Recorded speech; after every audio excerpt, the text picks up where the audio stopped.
Olá, meus amigos, irmãos, paz seja convosco. Mais uma vez estamos aqui para aprender a palavra de Deus e é um prazer para mim, um prazer muito grande, estar falando da palavra de Deus para vocês. Hoje falaremos sobre uma importante parábola, uma figueira. Sim, uma figueira diferente da figueira que falamos na aula anterior. Hoje falaremos sobre a figueira estéril, a figueira que não produz fruto. Mas antes, vamos iniciar a aula de hoje com uma breve oração. Querido Deus, queremos te agradecer pela oportunidade que o Senhor nos concede. Queremos pedir o perdão dos nossos pecados e que o teu Santo Espírito ilumine o nosso entendimento para que possamos compreender a tua palavra e também praticá-la em nosso dia a dia. Em nome de Jesus. Porque eu sempre peço forças para Deus para praticar a sua palavra no dia a dia? Porque não é fácil muitas vezes. Algumas coisas são simples, outras coisas não são tão simples. Como já disse, hoje falaremos sobre a parábola da figueira estéril. E sobre a parábola veremos uma introdução, um entendimento equivocado, o tempo de viver, elementos da parábola, ontem e hoje, e uma conclusão. A parábola da figueira estéril é uma ilustração sobre o tempo que Deus nos concede para vivermos nesta terra e o que acontecerá depois com cada um de nós. Sim, esta é uma das lições que aprenderemos, mas não a única, pois há outras lições, há infinitas lições. E não exagero quando eu digo infinitas lições na palavra de Deus para aprendermos. Vamos lá. Quero ler com vocês o que Jesus disse, quais as palavras que Jesus utilizou para nos ensinar através desta parábola, que, como eu já disse, não é a parábola da aula passada e também não se refere à passagem da figueira seca. É a parábola da figueira estéril. E Jesus dizia esta parábola: um certo homem tinha uma figueira plantada na sua vinha. Sim, no vinhedo daquele senhor, ele plantou uma figueira. E aquele senhor foi procurar nela fruto, não o achando. E disse ao vinhateiro, aquele que cuidava da sua vinha: eis que há 3 anos venho procurar fruto nesta figueira, e não o acho. Corta! Por que ela ocupa ainda a terra inutilmente?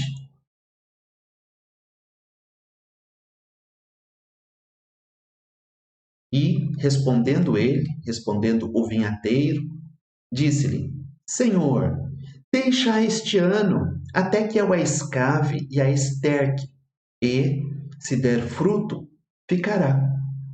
E, se não, depois a mandarás cortar.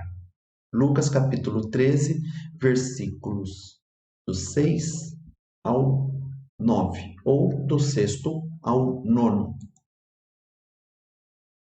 Esta parábola da figueira, Jesus disse depois que alguns judeus foram levar a notícia a ele, foram comentar um caso que havia ocorrido naquela época, da morte de 13 galileus que faleceram a mando de Herodes. Antes de nós explicarmos isso, quero dizer que os judeus tinham um certo preconceito com os galileus. Os judeus do sul não consideravam os galileus do norte como uma raça pura, representantes dos judeus puros, mas uma mistura de outros povos.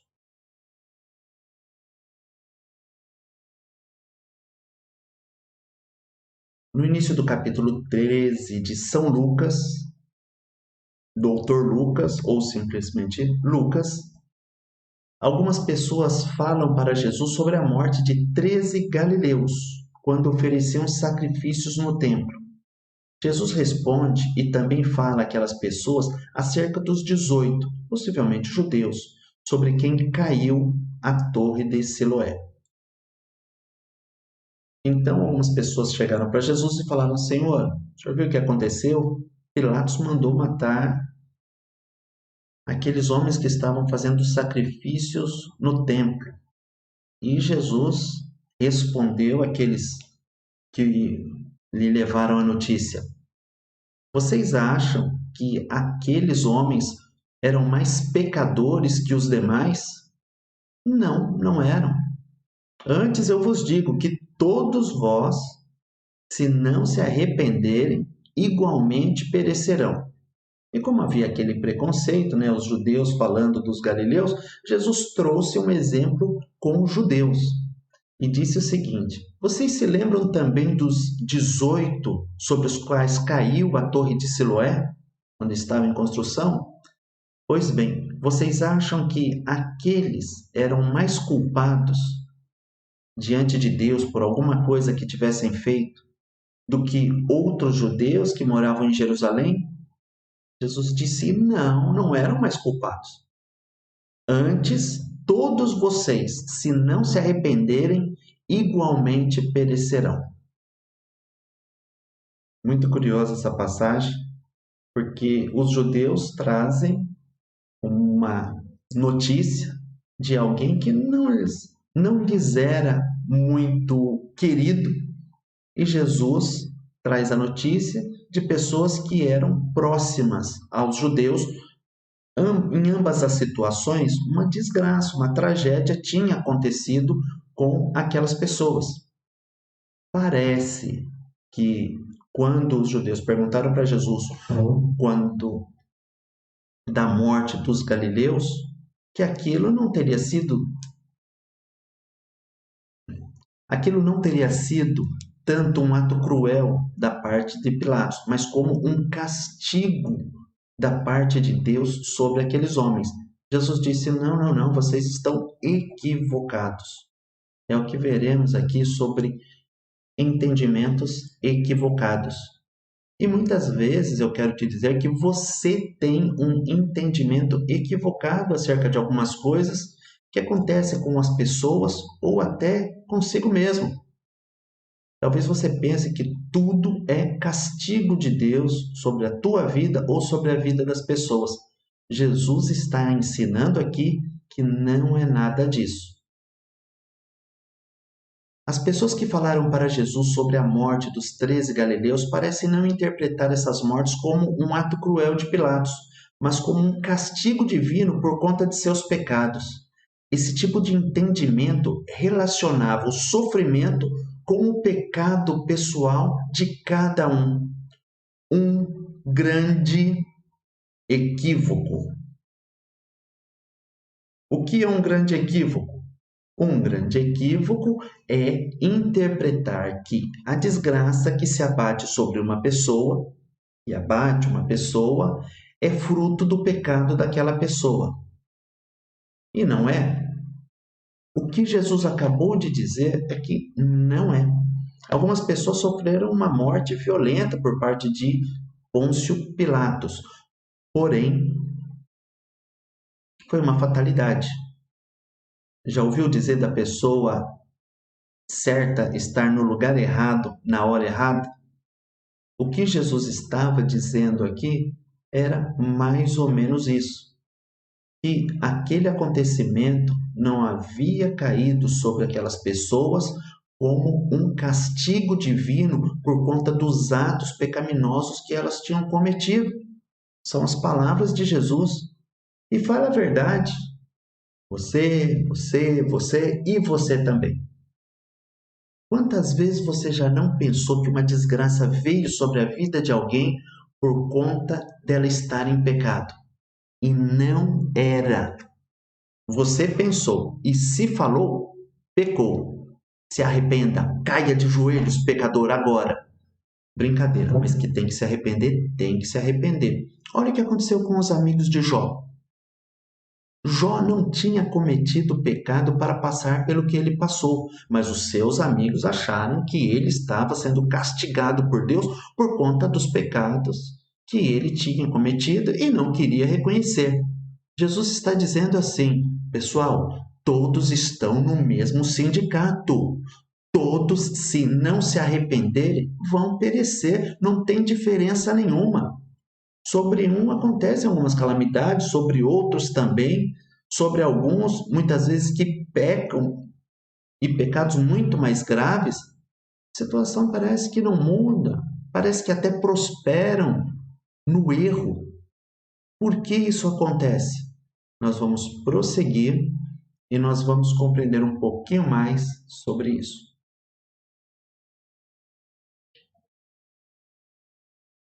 Aqueles judeus estavam cegos para compreender que uma calamidade em particular não mede nem prova a culpa específica dos que a sofrem.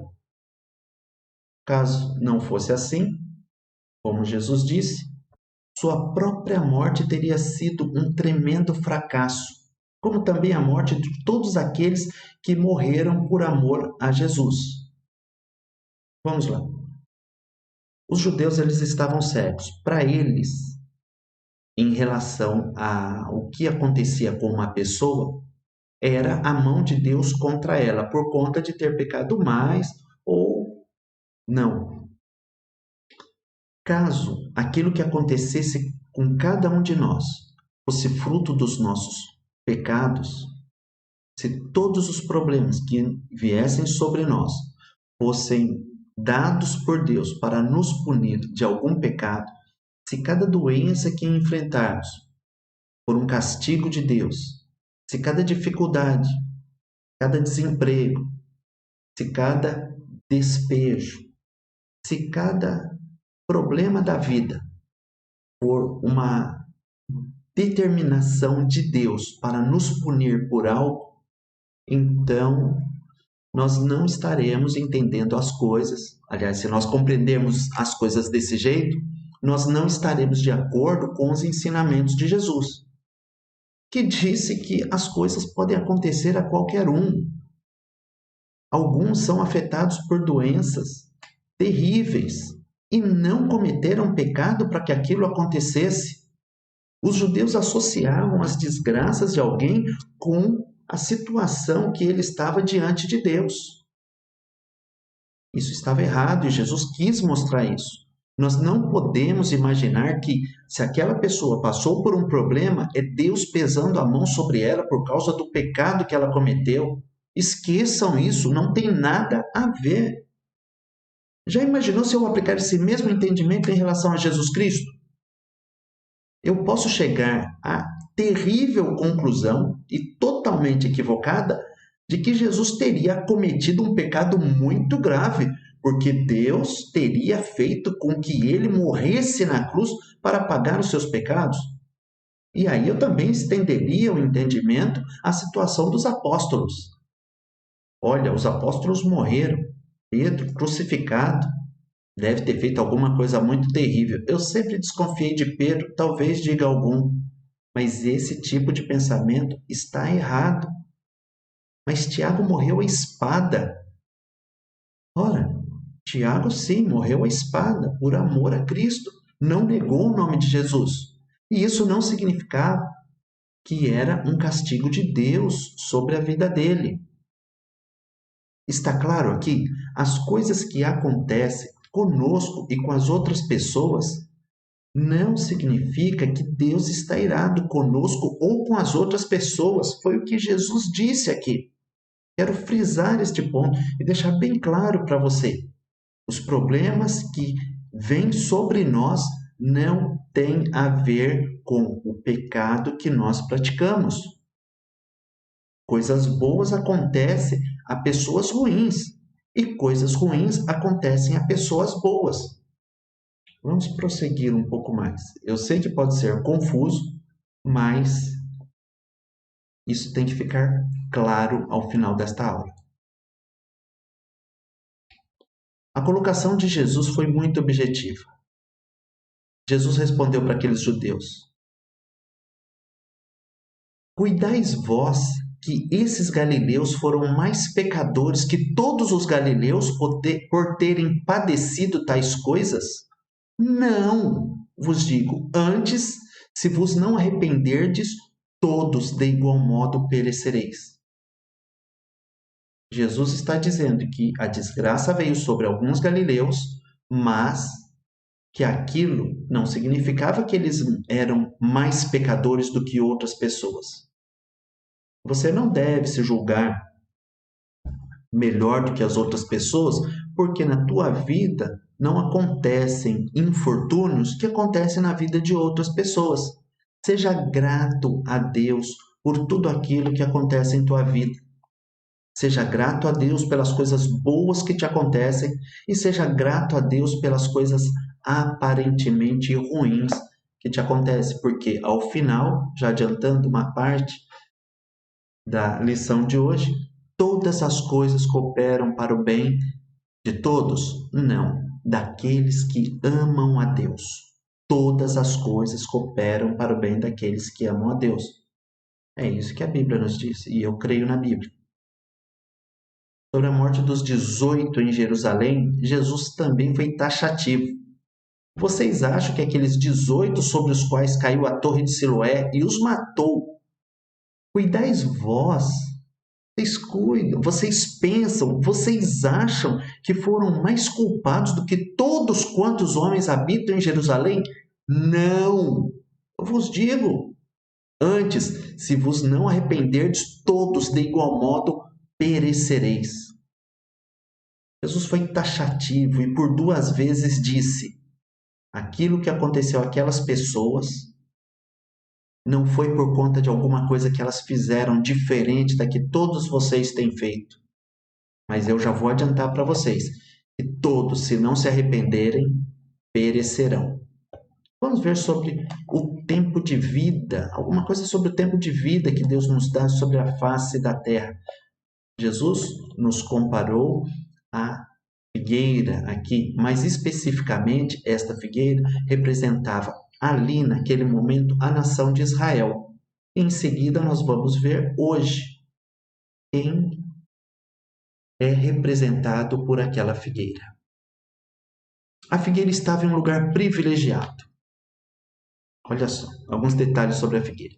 Já tinha pelo menos 4 anos desde que foi plantada, conforme Levíticos capítulo 29, versículos 23 a 25. No quinto, sexto e sétimo ano não havia dado o fruto para o qual foi criada. Aquela figueira ocupava a terra de modo inútil e ainda prejudicava as demais culturas. Quando eu escrevi aqui que já havia pelo menos 4 anos que aquela figueira estava plantada, aquele vinhateiro, ou melhor, o dono daquela vinha, o dono daquele vinhedo onde a figueira estava plantada, sabia que já era o 5º ano de vida daquela figueira. Olha que interessante. Levítico 29, versículo 23, 24 e 25, diz que essa planta, uma árvore, nos seus primeiros 3 anos de vida, não deveria ser visitada para se procurar fruto. Em outras palavras, nos 3 primeiros anos de vida da árvore, os judeus não deveriam colher frutos daquela figueira. E no 4º ano, os frutos seriam consagrados a Deus. Então, no exemplo que Jesus deu, os 3 anos de visita do dono daquela vinha, a figueira, significavam o 5º, o 6º e o 7º ano. Por quê? Nos 3 primeiros anos não se buscava fruto, o 4º ano tinha o seu fruto consagrado a Deus, então o dono da figueira só poderia colher fruto a partir do 5º ano. Então, por 3 anos ele procurou fruto, 5º, 6º e 7º ano, e nada achou. Aquela figueira estava em um local privilegiado, não era junto com outras figueiras, mas em uma vinha, em um local de destaque. E já tinha vivido muito tempo ali. E o dono estava como que indignado, porque há muito tempo ela não produzia fruto e ainda prejudicava. Por quê? Prejudicava as outras culturas, prejudicava as vinhas, porque ela sugava da terra os nutrientes que deveriam ir para as outras árvores. Ela não estava cumprindo a função dela. de dar fruto. Apesar da esterilidade da figueira, o vinhateiro, aquele que cultivava, o responsável pelo cultivo das vinhas e também daquela figueira, ele ainda comprometeu-se perante o dono da vinha a esforçar-se para que a figueira viesse a dar fruto. A figueira teve mais um ano de oportunidade. O dono da vinha quis que aquela figueira fosse retirada, mas o vinhateiro disse: Não, Senhor, tenha compaixão, deixa eu cuidar mais, eu vou empenhar esforços para que ela produza fruto. Me dê mais um ano, me dê mais um tempo, e eu vou me esforçar, e eu vou fazer de tudo para que ela produza. E com isso concordou o dono da vinha, e ela teve mais um ano de oportunidade para frutificar. Pergunta: se você, sim, se você fosse o senhor daquela vinha, quanto tempo ainda você daria à figueira? Sim, uma figueira que deveria ter dado fruto já no quarto ano, para que fosse consagrado a Deus, mas não deu, pelo que parece, nem no quinto, nem no sexto, nem no sétimo ano. Uma figueira que ocupa a terra inutilmente por 3 anos, 3 longos anos. Você daria mais um ano a ela? Mas, na parábola, o dono da vinha deu.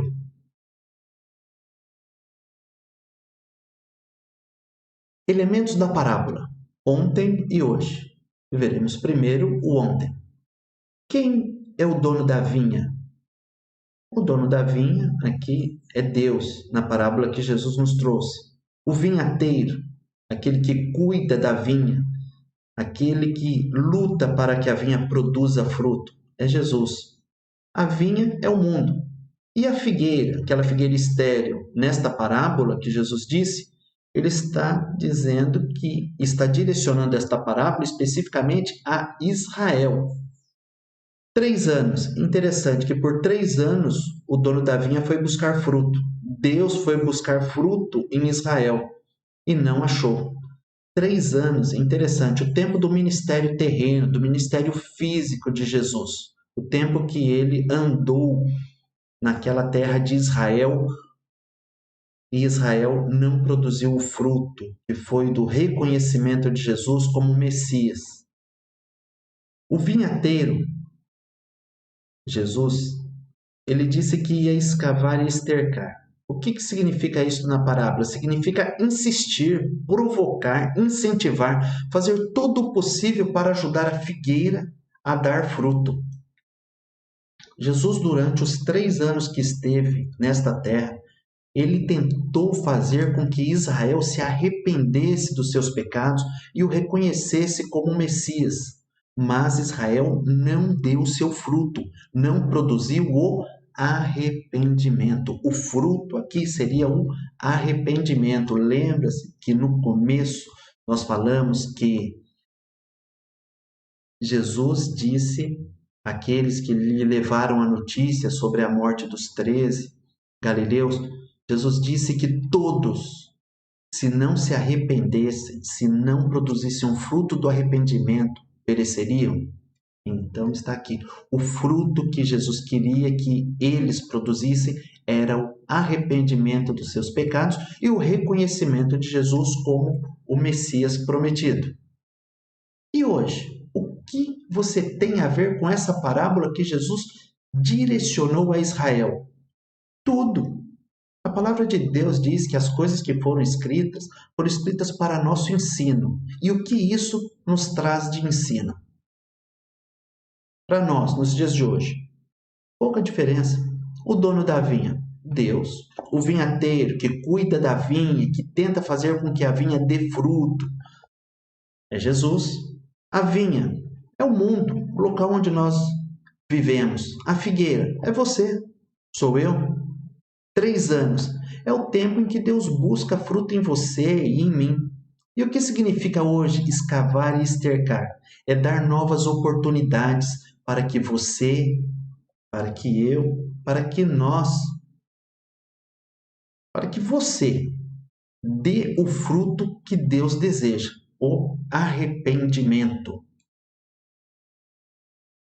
Naquela época, Jesus viveu por 3 anos tentando levar Israel ao arrependimento. Mesmo assim, Israel não se arrependeu e Jesus foi morto, foi crucificado pelos judeus. E mesmo assim, no momento da crucificação, Jesus pedia para que Deus não lhes imputasse aquele pecado, para que Deus os perdoasse. E Deus, em sua infinita misericórdia, os poupou ainda por um bom tempo, mas abateu-se sobre eles um castigo. E, no caso, agora eu quero dizer algo que não entra em contradição com aquilo que eu falei ao começo. Em algumas situações específicas, o castigo de Deus vem como uma consequência do pecado. Exemplo, destruição de Jerusalém no ano 70. Jesus disse: Jerusalém, Jerusalém, que matas os profetas e apedrejas os que te são enviados. Quantas vezes quis eu ajuntar os teus filhos como uma galinha ajunta os seus pintinhos debaixo de si, e vocês não quiseram? Bom, a casa de vocês vai ficar deserta. Vocês vão colher o fruto daquilo que plantaram.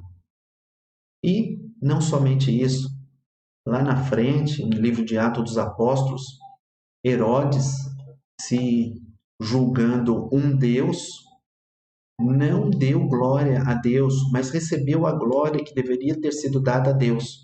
A Bíblia diz que na mesma hora o anjo de Deus o feriu e ele foi morto, comido por bichos. Foi um ato instantâneo.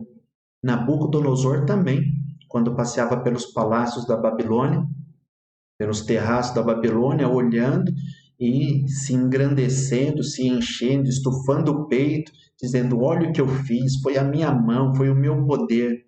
Na mesma hora, Deus disse: passou de ti o teu reino. E ele foi colocado como os animais do campo. Teve um problema sério de saúde mental e foi afastado por conta de um pecado que ele cometeu. Agora, não são todos os infortúnios que são consequências de pecado. Entenda isso, tudo bem? Prosseguindo na aula de hoje. Já quero concluir, mas antes de concluir, quero perguntar algo para você. Deus te deu mais de 3 anos. Há mais de 3 anos, Deus busca fruto em você. E não acha. Pois bem, eu tenho uma boa e uma má notícia para te dar. A boa notícia é que só tem uma notícia ruim. Não, é brincadeira, piada sem graça. Vamos lá, eu tenho 2 notícias para te dar mais especificamente voltadas para isso. Deus procurou fruto em você e não achou o fruto que gostaria. Você foi criado para algo, assim como aquela figueira foi criada para dar fruto.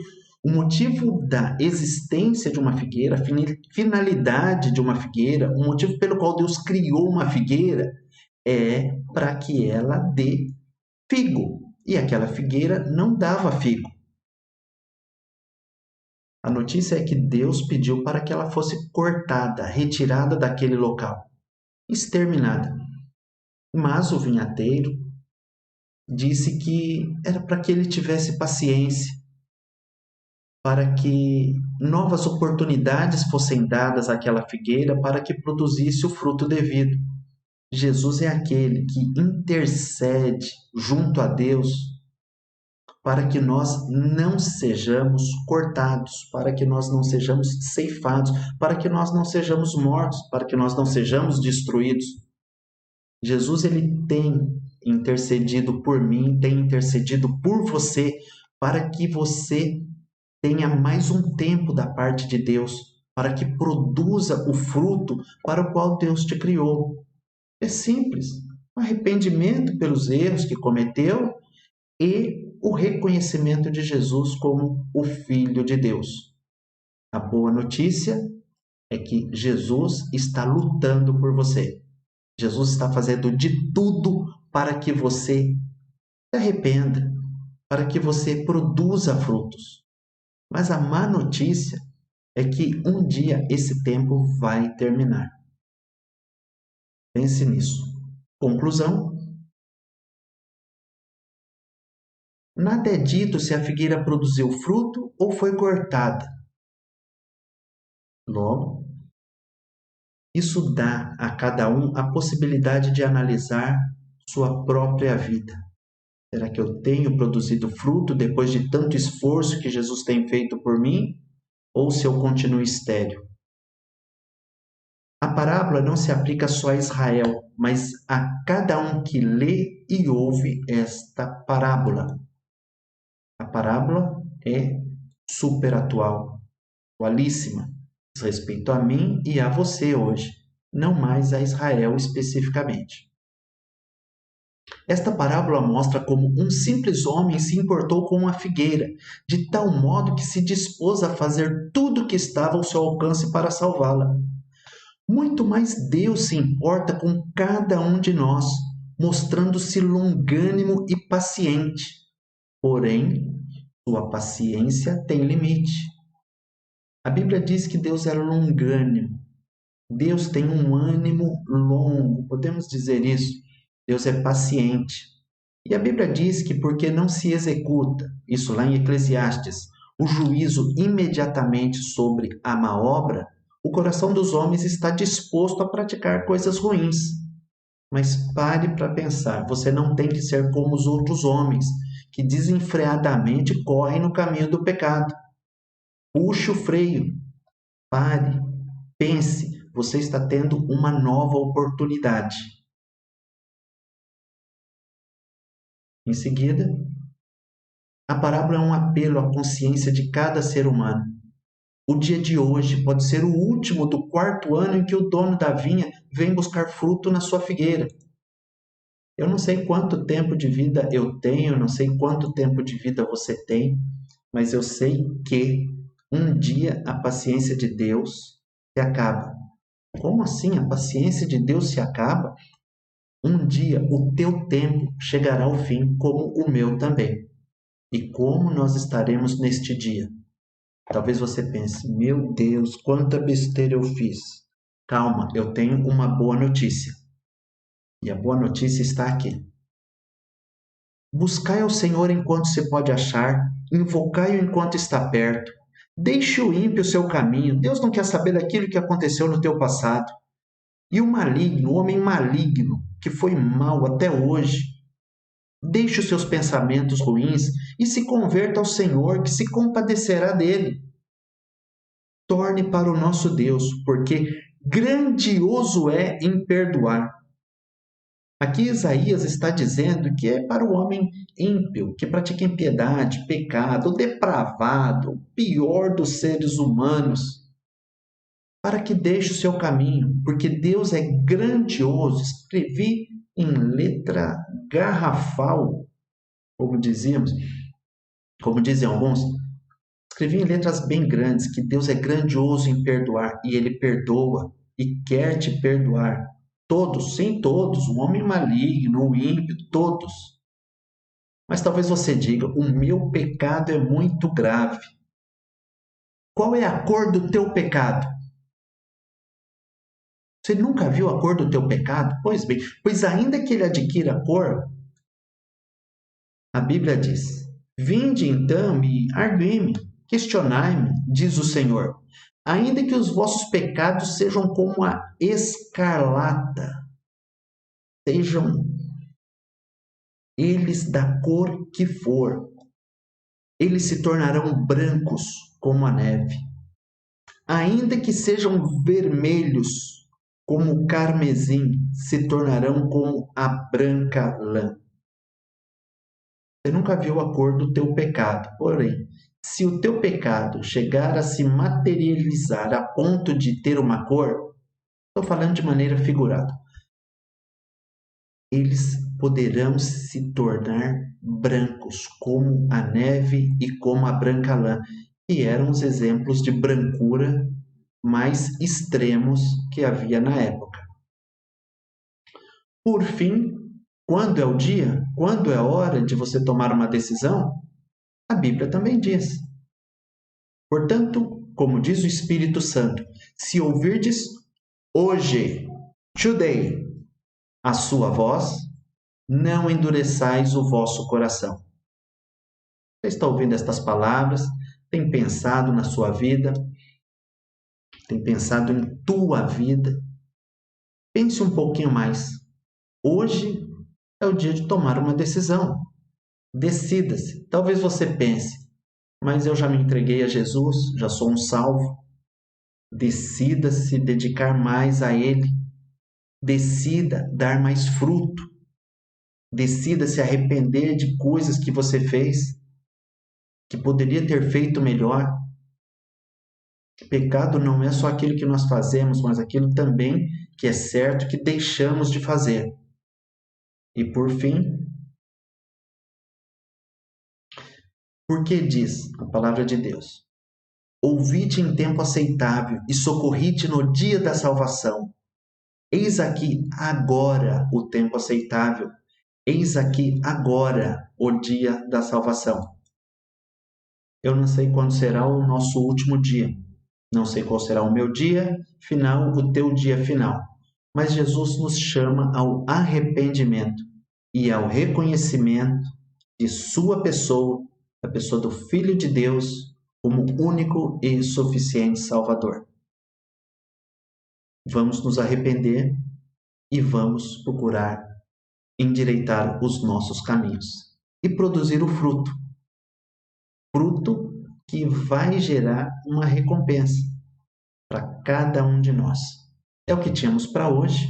Deus os abençoe, uma excelente semana e até uma próxima aula, se estivermos vivos até lá. Tá bem? Fiquem com Deus.